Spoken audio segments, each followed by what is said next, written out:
फूल गुड़ा को एमिति कोन देखुछु तो नजर लागि दिबो जा जा मो दुकान सामनारू मिट्टू भाई तुम एमिति काहे के होजो छोट छुआक सह केमिति कथा हुंदी ता कोन तुम जानिनो मो जा कहिछि ठीक कहिछि तम मानक परि गरीबक सह मो बे सम्मान दे कथा हेबी चाली आसी मते ज्ञान देबको जा तो झियो को नि मो दुकान आगर चली जा मां चलो एठु जीबा कोनी मु तते चारिआडे खोजुछि तो एठी कोन करूछु मां एई दुकानर फूल सब भाई सते जाओ सुंदर सेति पई मु ए फूल गुडा को देखुथिली आम फूल भी भारी सुंदर मां तुम संगरिया आमी से आगरे बसिबा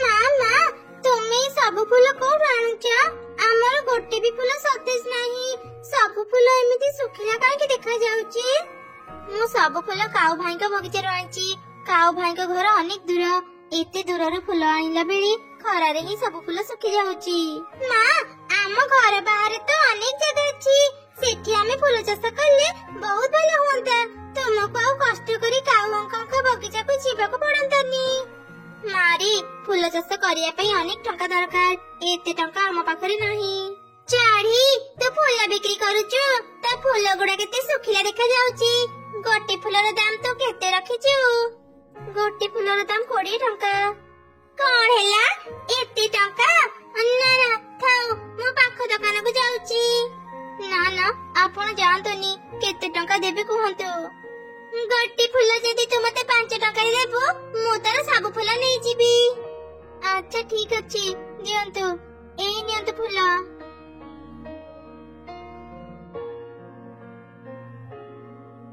मां तुमे ते कम टंका रे काहे के फूल देला अरे मां बेसी समय गले फूल आउरी सुखी जीवो सेते बे केही भी फूल को 5 टंका भी देबेनी चल मां एबे घर को जीवा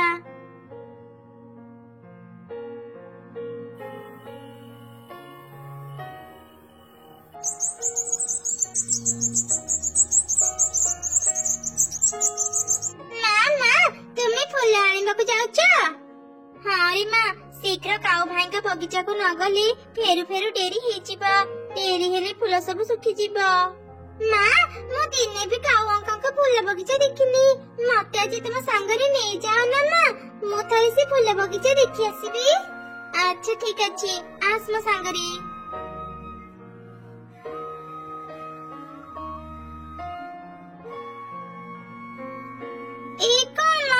एठी तो गोटे भी फूल गछ नाही मु भी किछि बुझी पारुनी गोटे राती रे सब फूल गछ कुआड चली गला गत काली मु एठु फूल नै बाजार रे बिक्री करितली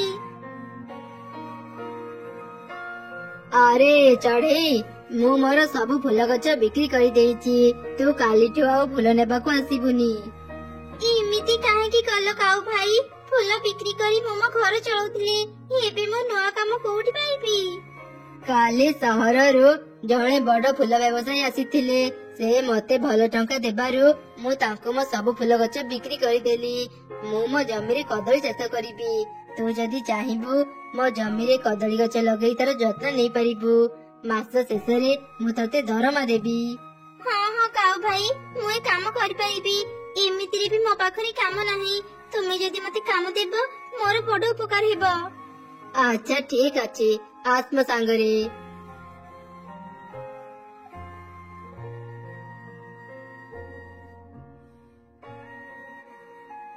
ए किछि कदली चारा ने जमी को चाष करी लगे दे कालीठु मो जमी को आसी गछ मो को सफा करी पानी देबो अच्छा ठीक अछि काऊ भाई मुई सब काम करि देबी मां कुनी तो जा से गछ तले बसिबो मु भी जमी चाष करी काम सरिले हम घर को जीबा अच्छा ठीक अछि मां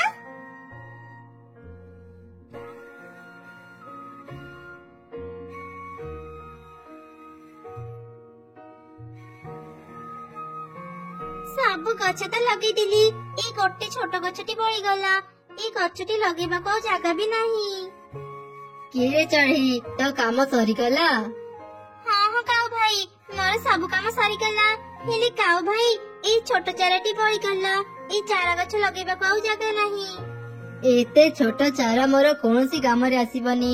ତୁ ଗୋଟେ କାମ କର, ଏ ଚାରା ଗଛକୁ ଫିଙ୍ଗି ଦେ, ଆଉ ଏଇ ନେ ତ ଆଜି ଦିନର ପାରିଶ୍ରମିକ। ତୁମକୁ ଅନେକ ଅନେକ ଧନ୍ୟବାଦ କାଉ ଭାଇ। ଏବେ ମୁଁ ଘରକୁ ଯାଉଛି, କାଲି ପୁଣି ଆସିବି। ମା ଏ ଚାରା ଗଛକୁ ତୁମେ ଫିଙ୍ଗନି, ମତେ ଦିଅ, ମୁଁ ଏ ଚାରା ଗଛକୁ ଲଗେଇବି। ମୁଁ ବି ଏ ଗଛ ଫିଙ୍ଗି ନଥାନ୍ତି ରେ ମା। ଏ ଗଛକୁ ଆମେ ଘରକୁ ନେଇଯିବା ଆଉ ଆମ ଅଗଣାରେ ଲଗେଇବା। ଏମିତି କଥା ହେଇ ସେମାନେ ଘରକୁ ଫେରିଲେ ଆଉ ନିଜ ଅଗଣାରେ ସେ କଦଳୀ ଚାରାକୁ ଲଗେଇଲେ। କିଛି ଦିନ ବିତିଗଲା। କାଉର କଦଳୀ ଗଛ ବଡ ହେବା ସହ ଚଢେଇର ବି କଦଳୀ ଗଛ ବଡ ହେଲା। ଆରେ ବାଃ, ମୋର ସବୁ ଗଛରେ ଅନେକ କଦଳୀ ଫଳିଛି। ଏବେ ମୁଁ ଏସବୁ ବିକ୍ରି କରି ଅନେକ ଟଙ୍କା ପାଇବି। ଚଢେଇ, ଏଇ ନେ ତ ଦରମା।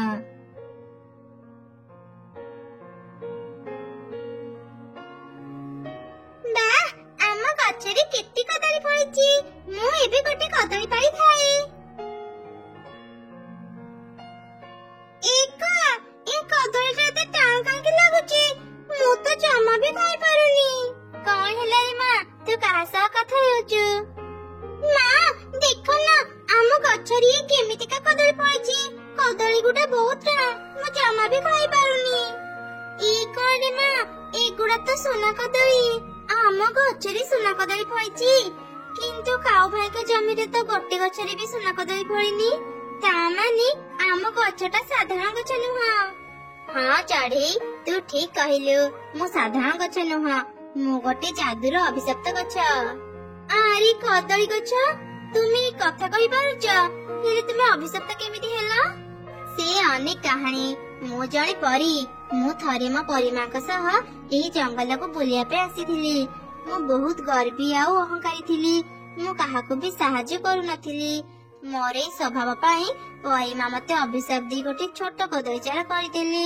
ମୁଁ ଅନେକ ଦିନ ଯାଏଁ ରାସ୍ତା କଡ଼ରେ ଥିଲି।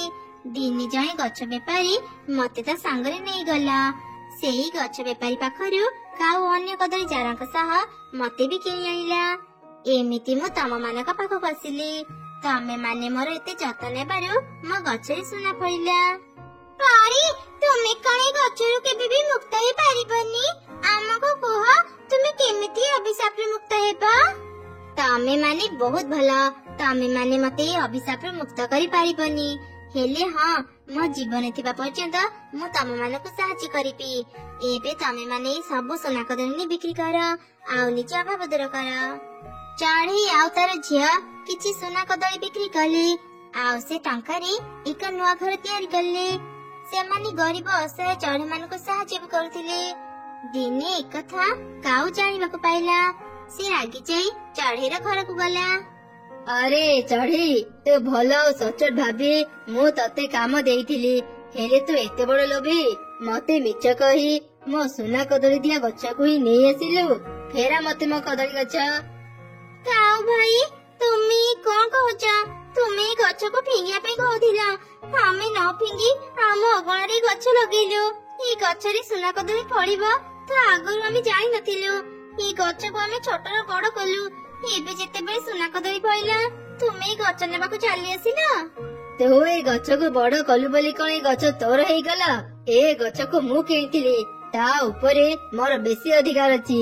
ଭଲରେ ମତେ ମୋ ଗଛ ଦେଇଦେ, ନହେଲେ ମୁଁ ପୋଲିସ ଡାକି ତମ ମା ଝିଅକୁ ଥାନାରେ ଦେବି। ନା ନା, ଚଢେଇର କିଛି କ୍ଷତି କରନି।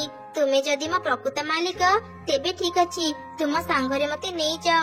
ମୁଁ ତୁମ ସହ ଯିବାକୁ ରାଜି। ଏ କଣ କହୁଛ କଦଳୀ ଗଛ? ତୁମେ ଆମକୁ ଛାଡି ଚାଲିଯିବ? ହଁ, ମତେ ଏବେ ଯିବାକୁ ପଡିବ। ତମେ ମାନେ ମୋର ଅନେକ ଯତ୍ନ ନେଇଛ, ମୁଁ ତମ ମାନଙ୍କୁ କେବେ ଭୁଲିବିନି। ତାପରେ କାଉ ସେ କଦଳୀ ଗଛକୁ ଓପାଡ଼ି ନିଜ ସାଙ୍ଗରେ ନେଇଗଲା ଆଉ ନିଜ ଘର ଅଗଣାରେ ଲଗେଇଲା। ଦେ ଦେ ଗଛ, ଚଢେଇ ପରି ଏବେ ମତେ ବି ସୁନା କଦଳୀ ଦେ। ମୁଁ ତୁମକୁ ସୁନା କଦଳୀ ଦେଇ ପାରିବିନି। ତୁମେ କଣ ଜାଣିନ, କଦଳୀ ଗଛ କେବଳ ଥରେ ହିଁ ଫଳ ଦିଏ, ତାପରେ ସେ ବୁଢା ହେଇ ମରିଯାଏ। କଣ କହିଲୁ ତୁ? ତୁ ମତେ ସୁନା କଦଳୀ ଦେଇ ପାରିବୁନି? ମୁଁ ତତେ କଷ୍ଟ କରି ଆଣିଲି ଆଉ ତୁ ଏବେ ମତେ ଏମିତି କହୁଛୁ? ମୁଁ ତତେ ଆଉ ରଖିବିନି, ଏବେ ହିଁ ତତେ କାଟିଦେବି। କାଉ ଯେମିତି ସେ କଦଳୀ ଗଛକୁ କାଟିଲା, ଗଛ ଭିତରୁ ପରି ବାହାରି ଆସିଲା। ମୁଁ ଆଜି ମୁକ୍ତ ହେଇଗଲି। ପରିମା କହୁଥିଲେ ଗୋଟେ ଭଲ ଚଢ଼େଇକୁ ସାହାଯ୍ୟ କରି ମୋ ଜୀବନ ଗଲେ ମୁଁ ମୋ ଅଭିଶାପରୁ ମୁକ୍ତ ହେଇପାରିବି। ଏ କଣ ପରି, ତୁମେ ଏ ଗଛରେ ଥିଲ, ମୋ ପାଇଁ ତୁମେ ମୁକ୍ତ ହେଲ। ଏବେ ମତେ ପୁରସ୍କାରରେ ସୁନା ଦିଅ। ଦୁଷ୍ଟ ଲୋଭୀ ପକ୍ଷୀ, ମୁଁ ତତେ ସୁନା ନୁହଁ, ଏବେ ଶାସ୍ତି ଦେବି। ତତେ ବହୁତ ସୁନା ଦରକାର ନା, ଏବେ ମୁଁ ତତେ ହିଁ ସୁନା କରିଦେବି। ନା ନା ପରି, ଏମିତି କରନି, ମୋର ଭୁଲ ହେଇଗଲା। ମତେ ଏଇ ଥରକ କ୍ଷମା କରିଦିଅ। ମୁଁ ଆଉ କେବେ ବି ଲୋଭ କରିବିନି। ଆଚ୍ଛା ଠିକ ଅଛି, ମୁଁ ଆଜି ତତେ ଛାଡି ଦଉଛି। ହେଲେ ଆଉ ଦିନେ ଯଦି ତୁ ଅନ୍ୟର କ୍ଷତି କରିବୁ, ମୁଁ ତତେ କଠିନ ଶାସ୍ତି ଦେବି। ଏମିତି କହି ପରି ସେଠାରୁ ଚାଲିଗଲା। ସେ ଚଢ଼େଇ ଆଉ ତାର ଝିଅ ପାଖକୁ ଗଲା। ମା, ମୋର କଦଳୀ ଗଛ କଥା ବହୁତ ମନେ ପଡୁଛି। ସେ ଆମକୁ ଛାଡି କାହିଁକି ଚାଲିଗଲେ? କୁନି, ତୁ ଆଉ ମନ ଦୁଃଖ କରନି। ଏଇ ଦେଖେ, ମୁଁ ଫେରି ଆସିଲି। କିଏ ତୁମେ? ତୁମେ ତ ଜଣେ ପରୀ। ମୁଁ ତୋର ସେଇ କଦଳୀ ଗଛ, ଯାହା ସହ ତୁ ପ୍ରତିଦିନ କଥା ହେଉଥିଲୁ। ମୁଁ ମୋ ଅଭିଶାପରୁ ମୁକ୍ତ ହେଇଗଲି। ତୁମେ ସତ କହୁଛ ପରୀ? ଏସବୁ କେମିତି ସମ୍ଭବ ହେଲା? ଆଚ୍ଛା, ଏଥିପାଇଁ ତାହେଲେ ତୁମେ କାଉ ଅଙ୍କଲଙ୍କ ସହ ଯିବାକୁ ରାଜି ହେଇଗଲ। ପରୀ, ତୁମକୁ ଭଲ ହେବାର ଦେଖି ମୁଁ ଅନେକ ଖୁସି। କୁନି, ମୁଁ ତତେ କିଛି ଉପହାର ଦେବାକୁ ଚାହୁଁଛି। ଏଇ ନେ, ଆଜିଠୁ ଏ ଫୁଲ ବଗିଚା ତୋର। ମୁଁ ଜାଣେ ତତେ ଫୁଲ ଭାରି ଭଲ ଲାଗେ। ସବୁ ନ କରି ପରିଶ୍ରମ କଲା।